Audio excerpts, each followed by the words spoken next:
வணக்கம் நேயர்களே, நாம் விருந்தர் நிகழ்ச்சியில் உங்களை அன்போடு வரவேற்கின்றேன்.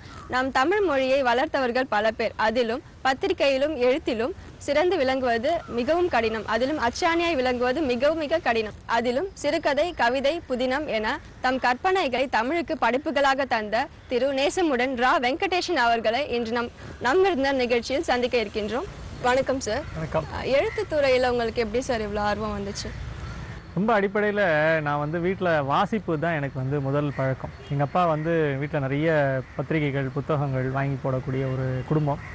அதனால் நீங்கள் என்னுடைய 8ஆம் வகுப்பு 9ஆம் வகுப்புலேருந்தே நிறைய படிக்கிறது எழுதுறது அதெல்லாம் பண்ணிகிட்டு இருந்தேன். முதல்ல என்னுடைய கதை பப்ளிஷ் ஆனது கனையாழிங்கிற ஒரு பத்திரிகை, இலக்கிய பத்திரிகை. நீங்கள் தமிழ்நாட்டில் வந்திருக்கக்கூடிய மிக முக்கியமான ஒரு இலக்கிய பத்திரிகைன்னா அது கனையாழி. அதில் என்னுடைய முதல் சிறுகதை நான் அப்போது என்னுடைய +2 வகுப்பை முடிச்சுட்டு நான் எழுதின முதல் கதை. ஆக்சுவலாக எழுதின உடனே அந்த விடுமுறையில் நான் எழுதின கதை. அந்த கதையை அப்போவே வீட்டில் கனையாழி பத்திரிகை வீட்டில் வாங்கக்கூடிய பழக்கம் உண்டு. அதனால் அந்த பத்திரிகைக்கு அந்த கதையை நான் அனுப்பிச்சி வச்சுருந்தேன். அது நவம்பர் 1988ஆம் வருடம் இருக்கக்கூடிய இதழில் என்னுடைய கதை வெளியாச்சு. அந்த கதைக்கு பேர் பரீட்சைன்னு பேர். அது குறிப்பாக என்னென்னா, இந்த +1 +2 உடைய படிக்கக்கூடிய சமயத்தில் ஏற்படக்கூடிய அத்தனை விதமான மன கஷ்டங்களையும் ஒரு மையப்படுத்தின ஒரு சிறுகதை, மிக முக்கியமான ஒரு சிறுகதையாக அன்றைக்கி எனக்கு இது ஆரம்பிச்சிது. ஆனால் அதுக்கு தொடர்ச்சியாக நான் உடனடியாக நான் டிஜி வைஷ்ணவ் காலேஜ் சொல்லக்கூடிய தூக்க வைணவ கல்லூரி, அரும்பாக்கத்தில் இருக்கக்கூடிய கல்லூரியில் தான் நான் பிஎஸ்சி மேத்தமேட்டிக்ஸ் படித்தேன். அங்கே ஒரு மிக அற்புதமான ஒரு நூலகம் ஒன்று இருக்குது. அந்த நூலகம் நீங்கள் அந்த காலத்துலேருந்து இன்றைக்கி வரைக்கும் இருக்கக்கூடிய மிகச்சிறப்பான இலக்கிய புத்தகங்கள், இங்கிலீஷ்லையும் சரி தமிழ்லையும் சரி ரெண்டுத்துலேயுமே மிகச்சிறப்பான புத்தகங்கள் அங்கே இருக்குது. நான் என்னுடைய பெரும்பாலான நேரத்தை நான் சொல்லப்போனால் நான் கிளாஸுக்கு போனதை விட நான் லைப்ரரியில் தான் அதிகமாக நேரம் ஸ்பெண்ட் பண்ணியிருக்கேன். வெறும் வாசிப்பு வாசிப்பு வாசிப்பு. ஒரு நாளைக்கு ஒரு 3 புத்தகமாவது வாசிக்கக்கூடிய ஒரு பெரிய ஒரு பழக்கம் எனக்கு இருந்தது. அந்த 3 புத்தகம்னா நீங்கள் காத்தாலேருந்து ஒரு 200-250 பக்கம் புத்தகம் அப்படின்னா நான் கிடுகிடுன்னு வாசிச்சிருவேன். என்னுடைய வேகம் வாசிக்கிற வேகம் அதிகம்.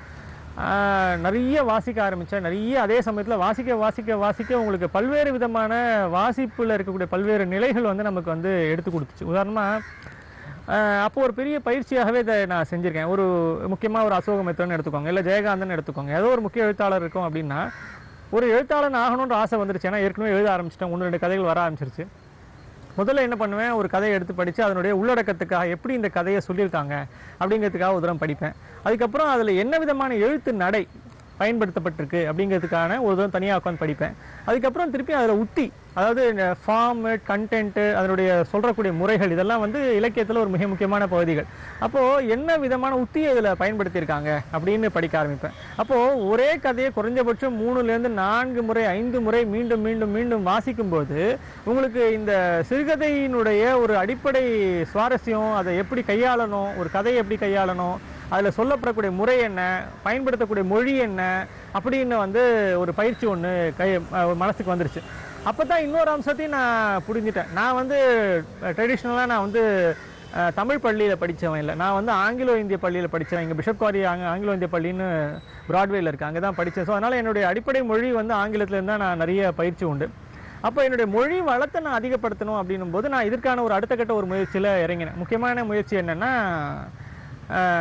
அதுவும் குறிப்பாக ஊவே சாமிநாதையர்லேருந்து தொடங்கி இருக்கக்கூடிய என் சரிதம் இது எல்லாத்தையும் உட்காந்து நான் அதை முழுசாக படிக்க ஆரம்பித்து நான் ஒரு குறிப்பு எடுத்துக்க ஆரம்பித்தேன். என்ன விதமான புதிய சொற்கள் இன்றைக்கி பயன்பாட்டில் இருக்குது, என்ன விதமான சொற்கள் ரொம்ப அழகாக இருக்குது, எனக்கு பிடிச்சிருக்கு, அந்த மாதிரியான சொற்கள் எல்லாம் தொகுத்துக்க ஆரம்பித்தேன். இப்போது இது ஒரு பெரிய பயிற்சியாக நடந்திருக்கு. அப்போ சைமல்டேனியஸாக நீங்கள் இன்றைக்கி கதை சொல்லக்கூடிய முறையில் எப்பேற்பட்ட கதை ஆசிரியர்கள் இருக்காங்க, தமிழில் எழுதப்பட்ட கடந்த 100 ஆண்டுகளில் வந்திருக்கக்கூடிய மிக முக்கியமான கதைகள்லாம் என்ன இருக்குது, அதெல்லாம் தொகுத்து படிக்க ஆரம்பிச்சேன். அப்போ என்ன ஆகுதுன்னா, நீங்கள் இதெல்லாம் ஒன்றா சேர்ந்து என்னுடைய எழுத்தை மேலும் மேலும் மேலும் கூர்மைப்படுத்துது, மேலும் மேலும் மேலும் அதிகப்படுத்துது. அப்போ நான் என்ன விதமான விஷயங்களை சொல்ல வரணும், அதை எவ்வளோ சிறப்பாக சொல்ல முடியும், அதுக்கு தேவையான உத்தி என்ன, அதுக்கு தேவையான ஒரு மொழி என்ன, அதுக்கு தேவையான ஒரு வடிவம் என்ன, இது அத்தனையுமே மனசுக்குள்ளே அதாவது ஒரு ஒரு ஒரு ஒரு விஞ்ஞானி மாதிரி தான் வச்சுக்கோங்களேன். ஒரு எழுத்தாளனையும் விஞ்ஞானினா எப்பவும் ஒன்றா தான் சொல்லுவேன். என்னென்னா, நீங்கள் விஞ்ஞானிக்கு என்ன விதமான அடிப்படை பயிற்சிகள் தேவையோ, அவருக்கான தரவுகள் தேவையோ, அதே மாதிரி ஒரு எழுத்தாளனுக்கு இது அத்தனையுமே அவனுடைய அம்பரா தூணில் இருக்க வேண்டிய தூண்கள், ஒரு கண்டிப்பான அவனுக்கு இருக்க வேண்டிய அம்புகள். அவனுக்கு எழுத தெரியணும், மொழி வளம் இருக்கணும், அவனுக்கு வந்து தேவைப்படக்கூடிய அத்தனை அதை பற்றி சோஷியல் கான்ஷியஸ்னஸ் வேணும், சமூக ரீதியான பொறுப்புணர்வு வேணும், அப்போ சமகால அரசியல் பற்றி தெரிஞ்சிருக்கணும். இது அத்தனையுமே வந்து படிப்படியாக நீங்கள் சேர்த்துக்க உங்களுடைய எழுத்து தன்மை விரிவடையும், உங்களுடைய கருத்து விரிவடையும், நீங்கள் சொல்லக்கூடிய முறை விரிவடையும்.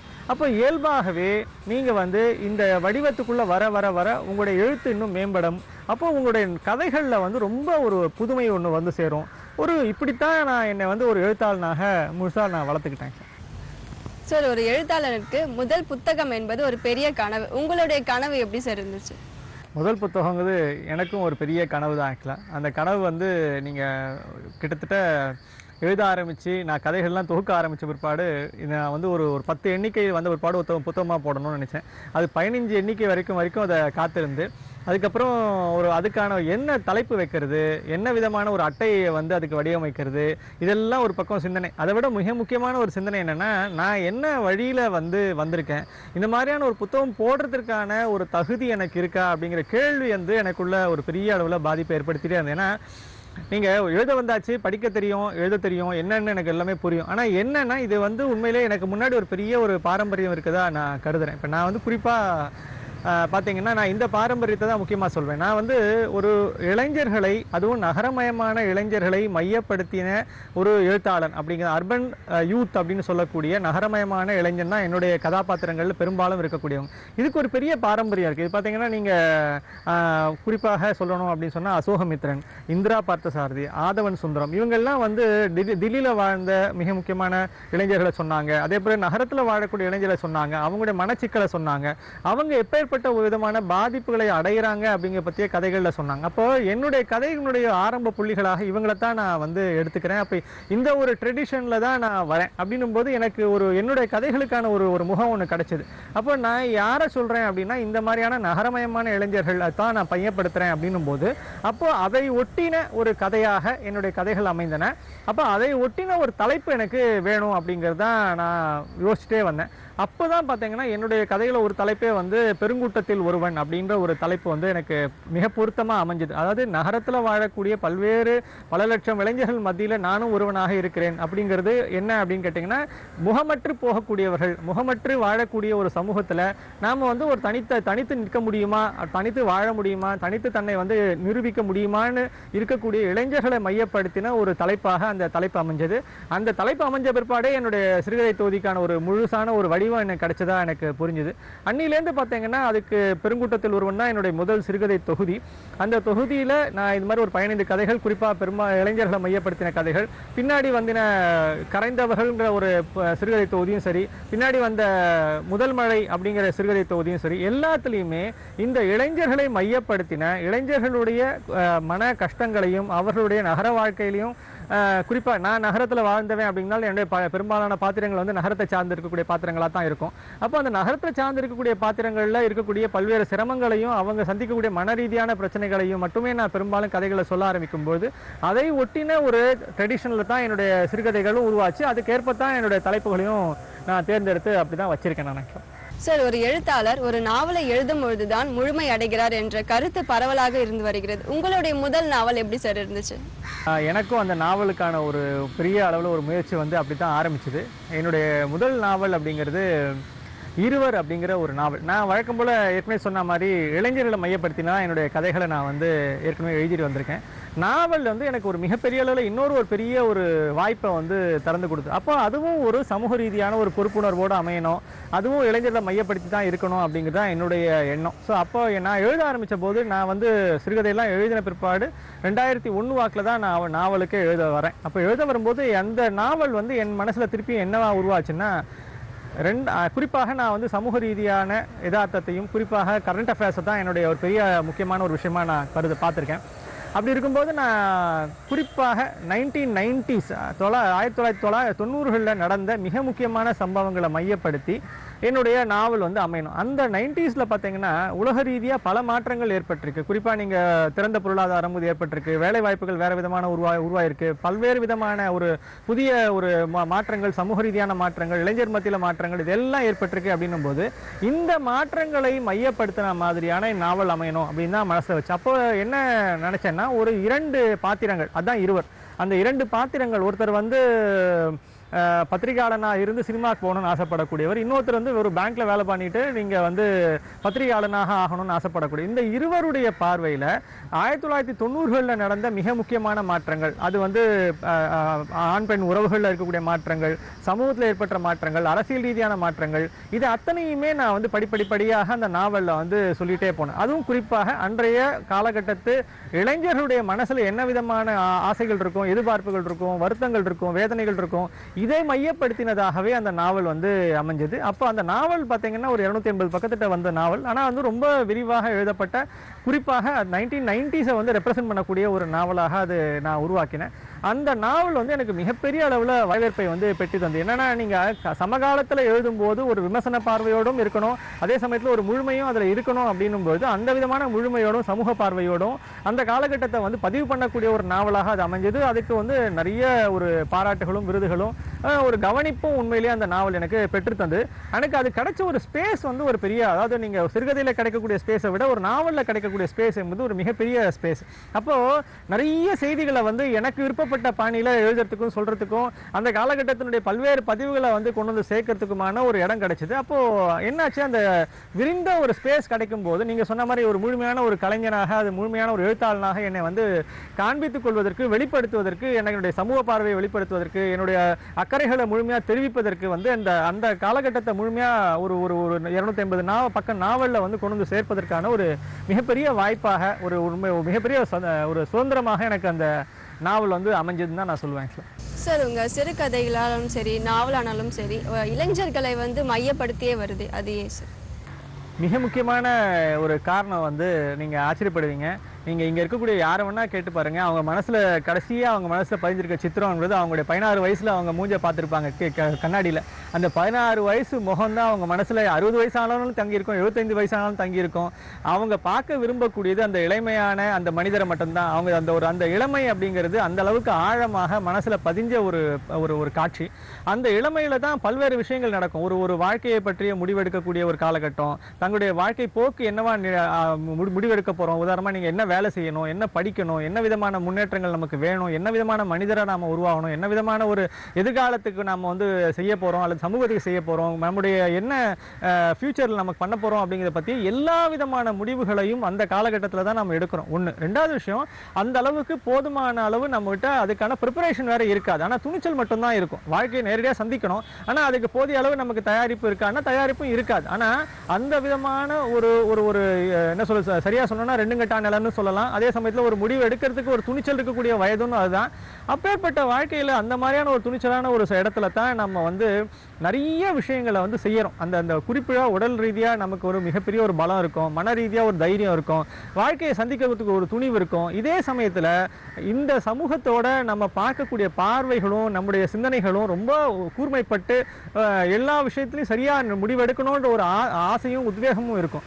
இந்த இளமைங்கிற அந்த காலகட்டத்தில் நம்ம மனசில் பதிஞ்சிருக்கக்கூடிய அந்த காலகட்டத்தில் இருக்கக்கூடிய இளைஞர்களை, அந்த காலகட்டத்தில் இருக்கக்கூடிய சம்பவங்களை நம்ம மையப்படுத்தும் போது என்றைக்கா இருந்தாலும் அவர்கள் வந்து ரசிப்பார்கள். உதாரணமாக நீங்கள் வயதானவர்கள் கூட நீங்கள் இளைஞருடைய கதைகளை தான் அவங்க ரசித்து படிப்பாங்க. ஏன்னா அவங்களுக்கு முதுமையுடைய கதையை விட படிக்கிறத விட இளைஞருடைய கதையை படிக்கும்போது தான் ஒரு திருப்தி ஏன்னா இருக்கும். தான் அந்த இளைஞனாக இருந்தபோது, தான் அந்த ஒரு சின்ன பெண்ணாக இருந்தபோது என்ன விதமான உணர்வுகளை பார்த்தோம் அப்படிங்கிறதுக்கான ஒரு பிரதிபலிப்பாக தான் இந்த கதைகள் அவங்ககிட்ட அமையும். அப்போது ஒன்று.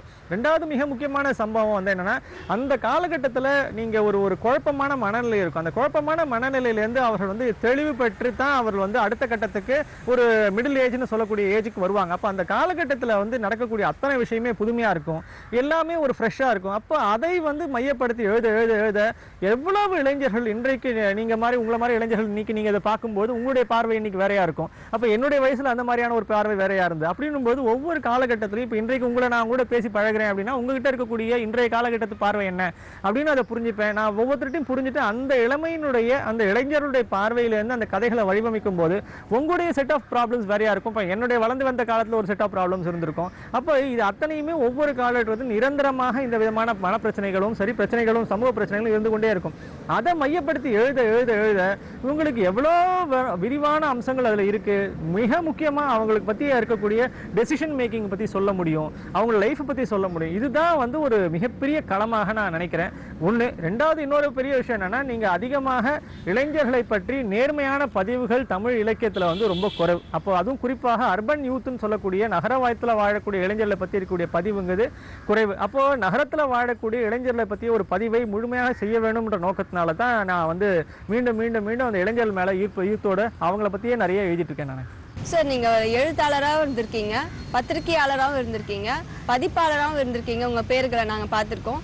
அந்த மாற்றம் எப்படி நிகழ்ந்தது, அந்த அனுபவம் பத்தி கொஞ்சம் சொல்லுங்க சார். எப்படி வந்து பத்திரிகை பதிப்பு எழுத்து அப்படின்னு நம்ம வந்து சொல்கிறோமோ, அதில் வந்து மிக முக்கியமானது இந்த பதிப்புத்துறையும் வந்து ஒரு பகுதி. இப்போ நீங்கள் ஒரு எழுத்தாளனா உருவான பிற்பாடு வேறு வழி இல்லாமல் நீங்கள் பதிப்பையும் தெரிஞ்சுக்க தான் வேணும். அதே சமயத்தில் புத்தகம் போடக்கூடிய அனுபவம் ஆரம்பிக்கும் போது அது ஒரு பெரிய இன்னொரு கிரேஸை வந்து எனக்கு உருவாக்கிடுச்சு. அப்படி தான் எனக்கு வந்து உடனடியே எனக்கு வந்து வேலை வந்து என்னுடைய முதல் வேலை வந்து ஓரியன்ட் டாக்மெண்ட்ற மிகப்பெரிய ஆசியாவிலேயே மிக முக்கியமான பதிப்புத்துறையில் இருக்கக்கூடிய ஒரு பதிப்பகத்தில் எனக்கு அசிஸ்டன்ட் எடிட்டராக நான் ஜாயின் பண்ணேன். கிட்டத்தட்ட 9 ஆண்டுகள் அதில் நான் பணியாற்றினேன். நிறைய ஒரு 160 புத்தகங்கள் வரைக்கும் அதுக்கான ஒரு பதிப்பாசிரியராக வேலை பார்த்துருக்கேன். என்னென்னா ஒரு ஆங்கிலத்தில் இருக்கக்கூடிய ஒரு பதிப்பு கம்பெனி வந்து தமிழ்லையும் புதிய புத்தகங்கள் போட வந்துச்சு. அப்படி வரும்போது அங்கே இருக்கக்கூடிய ஒரு நாலேஜ் ஒன்று இருக்குது. இங்கிலீஷில் என்ன விதமான பதிப்பு முயற்சிகளில் என்னென்ன கவனங்கள் செலுத்துகிறாங்களோ, எப்படி வந்து எடிட்டிங்னா செய்யப்படுவோம், ஆங்கிலத்தில் எப்படி செய்யப்படுது, அங்கே என்னென்ன விஷயங்களை கவனம் செலுத்துறாங்க அப்படிங்கிற ஒரு பயிற்சியை எனக்கு வந்து அவங்க கொடுத்தாங்க. அதை நான் தமிழுக்கு வந்து இங்கே பொருத்தி அதை வந்து தமிழுடைய புத்தகங்கள்லையும் நான் அதே மாதிரியான ஒரு கவனத்தை செலுத்த ஆரம்பித்தேன். அப்போது இதனுடைய தொடர்ச்சியாகத்தான் நீங்கள் பார்த்தீங்கன்னா நிறைய மிக முக்கியமான புத்தகங்கள் எல்லாத்தையும் தமிழில் மொழிபெயர்ப்பானாலும் சரி, அதனுடைய நேரடி புத்தகங்களானாலும் சரி, பிள்ளைகளுக்கான குழந்தைகளுக்கான புத்தகங்களாக இருந்தாலும் சரி, எல்லாத்தையுமே அந்த புத்தகத்தை கன்சீவ் பண்ணுறதுலேருந்து ஆரம்பித்து அதை பதிப்பித்து வெளியே சந்தைக்கு கொண்டு வர வரைக்கும் எல்லா விதமான பொறுப்புகளையும் எடுத்துக்க ஆரம்பித்தோம். அப்போ எடுத்துக்க ஆரம்பிக்கும் போது அந்த பதிப்புத்துறைங்கிறது எவ்வளோ மிகப்பெரிய துறை, பிரம்மாண்டமான துறை. புத்தகம்னு நம்ம நினைக்கிறோம், சாதாரணமாக அதோ ஒரு கடையில் புத்தகம் வாங்குறோம்னு நினைக்கிறோம். ஆனால் அந்த புத்தகத்துக்கு பின்னாடி எத்தனை பேருடைய உழைப்பு, வெறும் ஆசிரியருடைய உழைப்பு மட்டும் இல்லை, அதில் பதிப்பாசிரியருடைய பங்கு, அதோட ஓவியருடைய பங்கு, அதனுடைய இருக்கக்கூடிய பிரிண்டர்ஸுடைய பங்கு, இது எல்லாமே முழுமையடைஞ்சா தான் அந்த புத்தகங்கிறது ஒரு கடைசியில் உங்கள் கையில் ஒரு ப்ராடக்டாக ஒரு நிறைவை தரக்கூடிய ஒரு ப்ராடக்டாக உருவாகும். அப்போ அத்தனை அம்சங்களையும் அதனுடைய புத்தக தயாரிப்புக்கு பின்னணியில் இருக்கக்கூடிய அத்தனை அம்சங்களையும் தெரிந்து கொள்ளக்கூடிய ஒரு வாய்ப்பு கிடைச்சது. அதை நேரடியாக பயன்படுத்த ஆரம்பித்தேன். இதனுடைய இன்னொரு தொடர்ச்சியாக தான் நான் பின்னாடி வந்து ஆனந்த விகடனுடைய பதிப்புத்துறையினுடைய தலைவராக நான் பொறுப்பேற்றுக்கிறேன். அந்த ஆனந்த விகடனுடைய பதிப்புத்துறை தலைவராக பொறுப்பேற்கும் போது தான் மிகப்பெரிய ப்ராஜெக்டான என்சைக்ளோபீடியா பிரிட்டானிக்காவினுடைய கன்சைஸ் எடிஷன், அதை தமிழில் வந்து பிரிட்டானிக்கா தகவல் களஞ்சியம்னு 3600 பக்கத்தில் 3 வால்யூமில் ஒரு பெரிய புத்தகமாக நம்ம வந்து அதை செஞ்சோம். பிரிட்டானிக்கா அப்படிங்கிறது உங்களுக்கு தெரிஞ்சுக்கும் கலைக்களஞ்சியம். அந்த கலைக்களஞ்சியத்தை வந்து தமிழில் வந்து கொண்டு வந்து அதை மொழிபெயர்த்து அதை வந்து செம்மைப்படுத்தி அதை பின்னாடி வந்து பேஜ் லேஅவுட் பண்ணி அதை புத்தகமாக செய்யறதுக்கே குறைஞ்சபட்சம் 24 மாதங்கள் ஆயிற்று.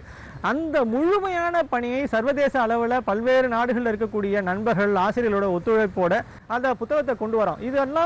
இந்த மாதிரியான ஒரு முயற்சியை பெருமையான முயற்சிகளை எடுத்துக்கொள்வதற்கான ஒரு பெரிய வாய்ப்பை வந்து எனக்கு பதிப்பு பணி தான் வழங்குச்சு. இந்த பதிப்பாசிரியராக நான் தொடர்ச்சியாக வளர்த்து கொண்டே வந்திருக்கிறேன். என்னென்ன அம்சங்கள்லாம் வந்து இன்னைக்கு சர்வதேச அளவில் ஒரு பதிப்பு பணியில் இருக்கக்கூடிய முக்கியத்துவம் என்னங்கிறத தெரிஞ்சு கொள்ள முடிஞ்சது. அதுலேருந்து நம்ம இந்த மாதிரியான பதிப்பு பணிகளில் தொடர்ச்சியாக ஈடுபட ஒரு மிக முக்கியமான தமிழுக்கு தேவையான, தமிழ்நாட்டுக்கு தேவையான, இங்க இருக்கக்கூடிய இளைஞர்களுக்கு தேவையான, மாணவர்களுக்கு தேவையான புத்தகங்களை கொண்டு வருவது அப்படிங்கிறதும், அதற்கு தேவையான ஒரு உழைப்பையும் ஒரு இயல்பாகவே நீங்க வந்து கடைசியா படிக்கக்கூடிய ரீடர், அந்த பயனர் அப்படின்னு சொல்றோம் இல்லையா, அந்த பயனாளிக்கு வந்து அந்த புத்தகம் எவ்வளவு முக்கியமா இருக்கும், அவனுடைய பார்வையில் அந்த புத்தகத்தை வந்து எளிமைப்படுத்தி கொடுத்து அவனை அது வந்து செம்மைப்படுத்தி கொடுக்கும்போது ரீடர் வந்து என்ஜாய் பண்ணணும். இல்லைன்னா என்ன ஆகும்னா, ஆசிரியருக்கு வந்து விவரங்கள் தெரிஞ்சிருக்கும் ஒரு பக்கம், ஆனா உண்மையிலேயே அது வந்து மாணவருக்கு போய் சேர்ந்துச்சா, பயனாளிக்கு போய் சேர்ந்துச்சா அப்படின்னு ஒரு கேள்வி இருக்கு. இந்த இடைப்பட்ட ஒரு கால இடத்தை வந்து நிரப்பக்கூடியது இந்த பதிப்பாசிரியருங்கிற பணி தான். அவன் தான் உண்மையில பாத்தீங்கன்னா ஒரு குழந்தை, அது ஆசிரியர் வந்து ஒரு தாய் அப்படின்னா அந்த அம்மா அவங்களுடைய பிறக்கக்கூடிய குழந்தைக்கு ஒரு செவிலியா இருக்கக்கூடிய ஒரு பணியை தான் நம்ம வந்து ஒரு பதிப்பாசிரியர் செய்கிறார். அந்த முழுமையான செவிலியா இருக்கிறதுக்கான ஒரு பயிற்சியை வந்து எனக்கு இந்த ஓரியன்ட் லாமன் வழங்கியது. பின்னாடி வந்து அதை நான் ஆனந்த விகடனுடைய பப்ளிகேஷன்ஸ்ல வந்து முழுசா பயன்படுத்தினேன். இன்றைக்கும் நான் வந்து பல புத்தகங்களுக்கு பதிப்பாசிரியராக இருக்கேன். தொகுப்பு பணிகளை ஈடுபடுறேன். ஆதவனுடைய சிறுகதைகள் எல்லாத்தையும் தொகுத்திருக்கேன். அப்போ தொகுக்கும் போது நான் அதனுடைய பதிப்பாசிரியராக இருந்து எங்கெங்கெல்லாம் புத்தகங்களுக்கு அவருடைய கதைகள் செதறி போயிருக்கோ அதெல்லாம் தொகுத்து கொண்டு வந்து ஒரு பதிப்பாசிரியராக செயல்பட்டிருக்கேன். இந்த பதிப்பு பணிங்கிறது ஒரு மிக மிக மகிழ்ச்சியான ஒரு பணியாகவே நான் எப்பவுமே பார்க்குறேன்.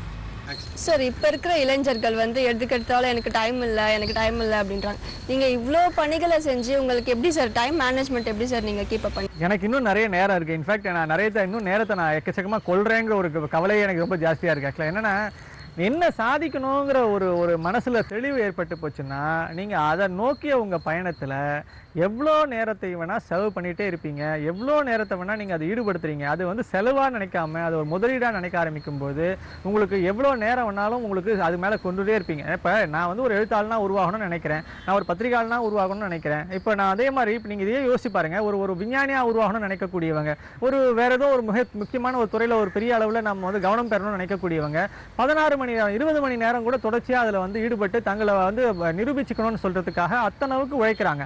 அப்ப எழுத்தாளனாக இருக்கக்கூடியதுக்கோ இல்ல பத்திரிகையாளனா இருக்கணுத்துக்கும் அதே அளவுக்கு உழைப்பு தேவைத்தானே. அப்ப அந்த விதமான ஒரு கவனத்தோட இது ஒன்றும் ஒரு ஒரு ஒரு ஒரு எழுத்தாளனாக பத்திரிகையாளனா இருக்கிறது ஒன்றும் வந்து மற்றதை விட எந்த வகையிலும் குறைஞ்சது கிடையாது. அப்ப இயல்பாகவே நீங்க அதே அளவுக்கு உழைப்பையும் நேரத்தையும் செலவு பண்ணணும், அந்த அளவுக்கு நீங்க ஈடுபடுத்தணும் அப்படின்னும் போது தான் நீங்க நினைக்கக்கூடிய உயரங்களை அடைவதற்கான ஒரு வழிமுறை அதுதான். அப்போ இயல்பாகவே நீங்க எந்த நேரத்திலையும் ரொம்ப கான்சியஸா நீங்க என்ன செய்ய போறீங்க அப்படிங்கிறத பத்திய ஒரு தெளிவு வேணும். நீங்க இன்னைக்கு நான் குறைஞ்சபட்சம் இன்னைக்கு நான் வந்து பின்பற்றேன், குறைஞ்சபட்சம் ஒரு நாளைக்கு ஒரு 2 மணி நேரமாவது நான் படிக்கிறதுன்னு வச்சிருக்கேன், ஒரு 2 மணி நேரமாவது எழுதுறதுன்னு வச்சிருக்கேன். அப்போ இதுதான் நம்முடைய இன்னைக்கு திட்டம். ஏன்னா நான் என்னுடைய பணியை வந்து எழுத்தாளனாகவும் வந்து பத்திரிகையாளனாகவும் உருவாகணும், நான் மேலும் மேலும் வளரணும்னா அதற்கான முதலீடு என்ன? என்னுடைய நேரம். அந்த நேரத்தை நான் படிக்கிறதுக்கு செலவு பண்ணணும், அதே சமயத்தில் எழுதுறதுக்கு செலவு பண்ணணும். அப்போ அந்த என்னுடைய நாளில் 24 மணி நேரத்தை நான் ஏதாவது ஒரு 2 மணி நேரத்தை வந்து எழுதுறதுக்கு நிச்சயமா வச்சுப்பேன், 2 மணி நேரத்தை நிச்சயமா வந்து படிக்கிறதுக்கு வச்சுப்பேன்.